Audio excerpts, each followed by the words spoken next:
Good evening, ladies and gentlemen. Welcome to Gashi's Common TV, the tallest man in Black Africa.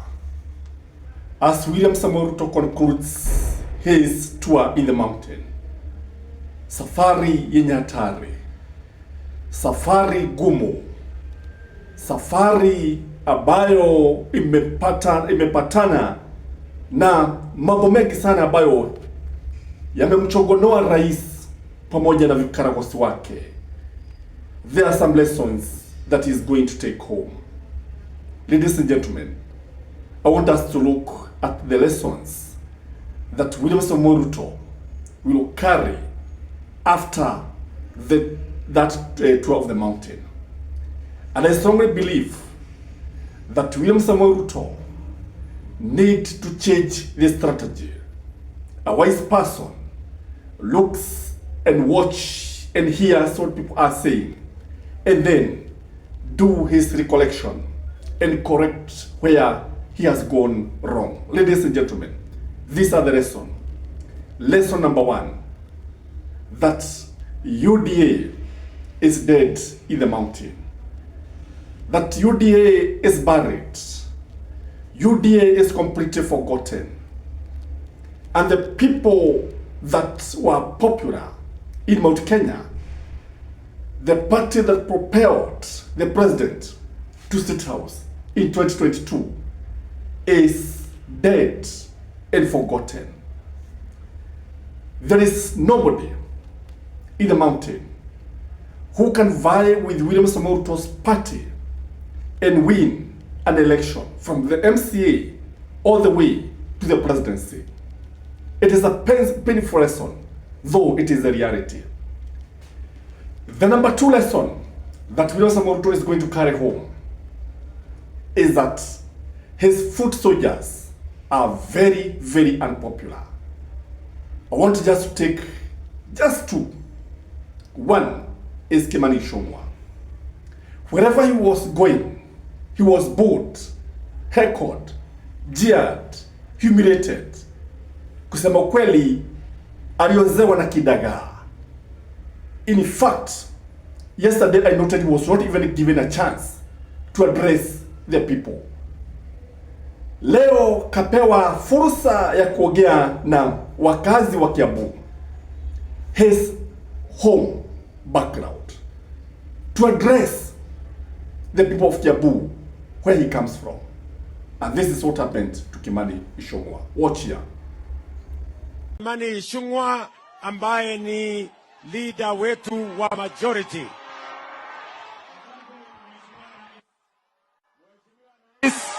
Nataka nikuambie ile kazi umetoambia ya Kiambu, out of the housing fund, ile pesa tumeweka Kiambu is a total of 46 billion yenye inafanya kazi hapa Kiambu, na tunakushukuru na tunakuambia uendelee na hiyo kazi.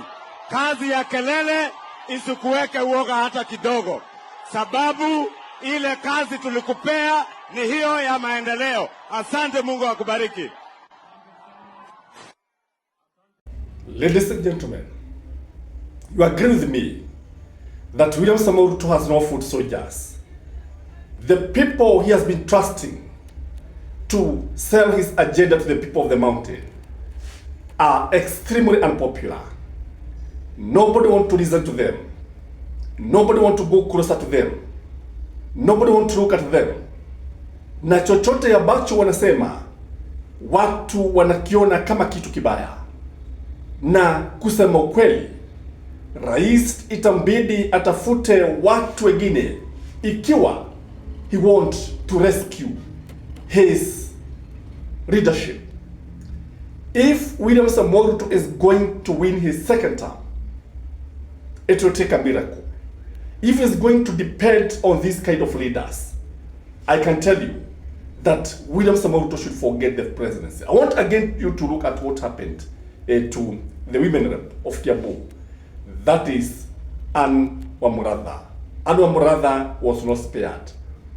And I noted that she was in a hurry to talk and ni kama mtu ambaye anakimbizwa. Anaongea kama vile Kimani Ichung'wah. And you see a leader in pain, struggling trying to actually talk about development, but people are not interested in whatever she is saying. Watch here, ladies and gentlemen. You agree with me that this is a painful lesson that William Samoei Ruto need to carry home, that he has no foot soldiers.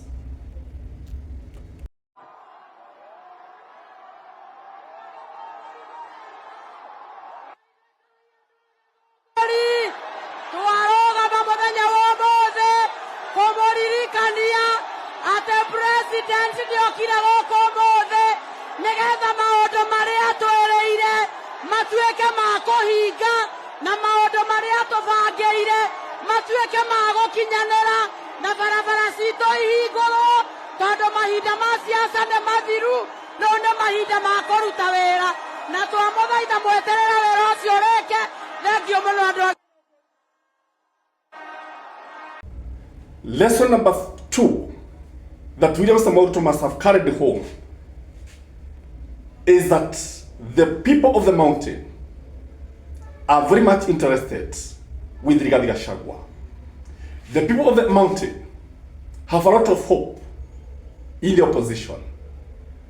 It is very, very clear that the people of the mountain are very, very angry. Wana hasira za mkizi, wanaona wamesalitiwa. Aliyewasaliti ni William Samoei Ruto. Utawala wa William Samoei Ruto umeleta machugu mengi katika sehemu za Mlima Kenya. That is a lesson that William Samoei Ruto must have carried home.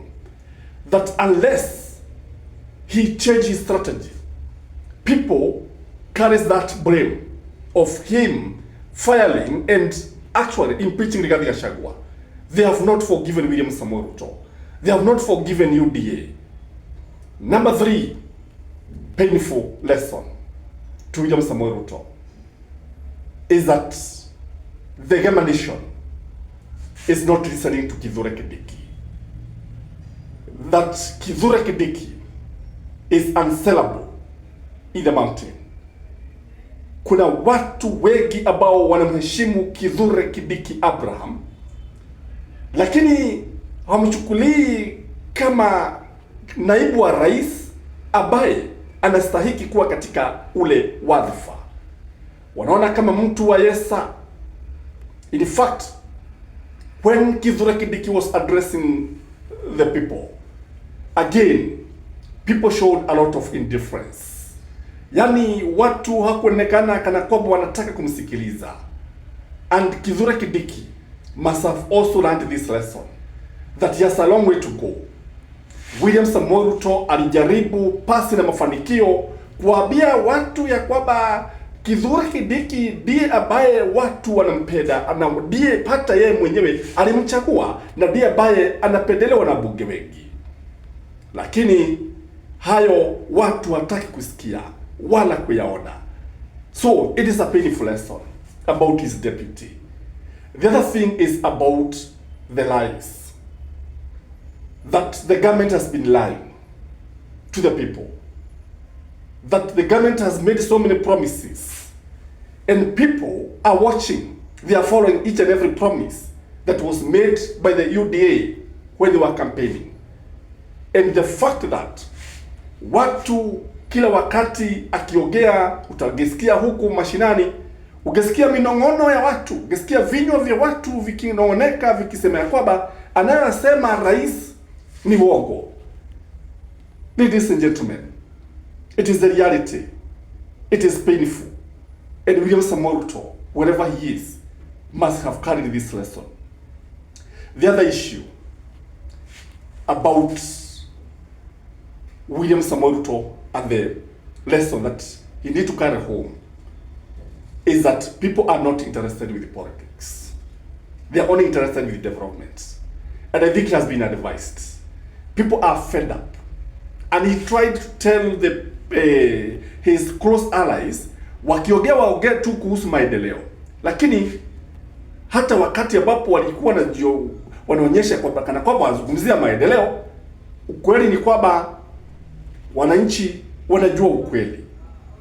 The other thing that William Samoei Ruto might have carried is that the people of the mountain, this one is not painful, are very respectful to the leaders.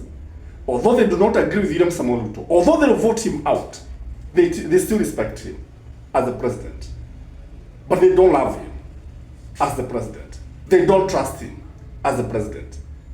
And I'm afraid this song of Ruto must go, this, let me call it a song, because actually it is a song now. It is likely to be sung in the voting booth. It is likely to find its way in the ballot papers, and it will be a painful lesson to William Samoei Ruto. It will be a painful ending to William Samoei Ruto administration when Kenyans tells him that, Mr. President, you do not meet our expectations, and please go home in 2027. Ladies and gentlemen, that is my take. I don't know what you think. Please like the video, share, comment, and have a lovely weekend. Bye-bye.